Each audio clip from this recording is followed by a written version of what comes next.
தேவனே நான் ஓமதண்டையில் இன்னும் நெருங்கி சேர்வதே என் ஆவல் பூமியில்.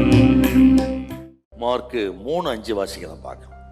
அவர்களுடைய இருதய கடினத்து நிமித்தம் அவர் விசனப்பட்டு கோபத்துடனே சுற்றிலும் இருந்தவர்களை பார்த்து அந்த மனுஷனை நோக்கி உன் கையை நீட்டு என்றார். அவன் நீட்டினான். கையை நீட்டு. அவன் வலது கையை சூம்பி போயிருக்குதுங்க. சூம்பி போன ஒரு மனுஷன் கையை பார்த்து நீட்டுனா யாருங்க நீட்டுவாங்க? என்ன சொல்லுவாங்க? ஐயா உங்களுக்கு தெரியாதா, என் கையை சூம்பி போயிருக்கு, நான் எப்படிங்க நீட்ட முடியும் என்றுதான் சொல்லுவார்கள். இல்லை, என் சூழ்நிலை தெரியாதா அவருக்கு, என் பலகீனம் அவருக்கு தெரியாதா, தெரிந்தும் இப்படி கையை நீட்டுன்னு சொல்றாரு, எல்லாரும் முன்பும் என்னை வெட்கப்படுத்தவா என்று கேட்பார்கள், அல்லது தயங்குவார்கள், அவிசுவாசப்படுவார்கள். ஆனா இந்த மனுஷனை பாருங்க, அப்படியே நீட்டினான் என்றால் அவன் தயங்கல, அவிசுவாசப்படல, கர்த்தர் சொன்ன வார்த்தை அப்படியே செஞ்சாங்க. அப்படி செய்ய அவன் கையை நீட்ட முயற்சி செய்த பொழுதுதான் அவன் கை மறுக்கையை போல சொஸ்தமாகி விட்டது. என்ன ஆண்டவர் சொல்றாருங்க, உன் கையிட்டு என்ன அர்த்தம்? நீ முயற்சி செய், உன்னை நான் வாழ வைப்பேன், உன் முயற்சி நான் கனம் பண்ணுவேன்.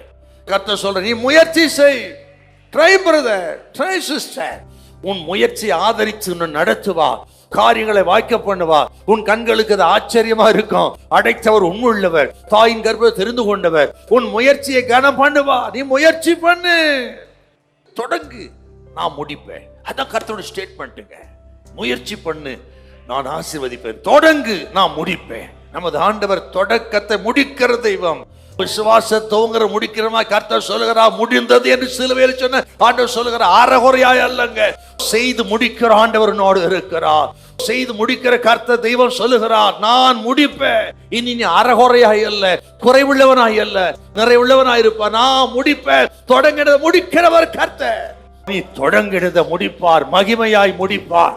உன் முயற்சியை தேவன் ஆசீர்வதிப்பார். உன் முயற்சி இனி வீணாய் போறதல்ல, வெறுமையாய் போகிறதல்ல. உன் முயற்சி பலன் அளிக்கும். பலன் அடிக்கக்கூடிய தெய்வம் நம்மோடு கூட இருக்கிறார். நீ வெறுமையாய் போவதில்லை. மனதுருக்கத்தின் தெய்வம் நம்மத்தில வந்திருக்கிறார். இரக்கத்தின் தெய்வம் இயேசு நம்மத்தில வந்திருக்கிறார். அவர் அண்டிக் கொள்கிற யாவரும் பாக்கியவான்கள். அவர்களை கர்த்தர் கைவிடவே மாட்டா. உங்களை கர்த்தர் கைவிட மாட்டா. தூக்கி நிறுத்துவார். கர்த்தர் உங்களோடு இருக்கிறார் என்றோ, உங்களை நேசிக்கிறார் என்றோ கர்த்தர் நிச்சயமாய் விளங்க பண்ணுவார். ஹல்லேலூயா, ஹல்லேலூயா.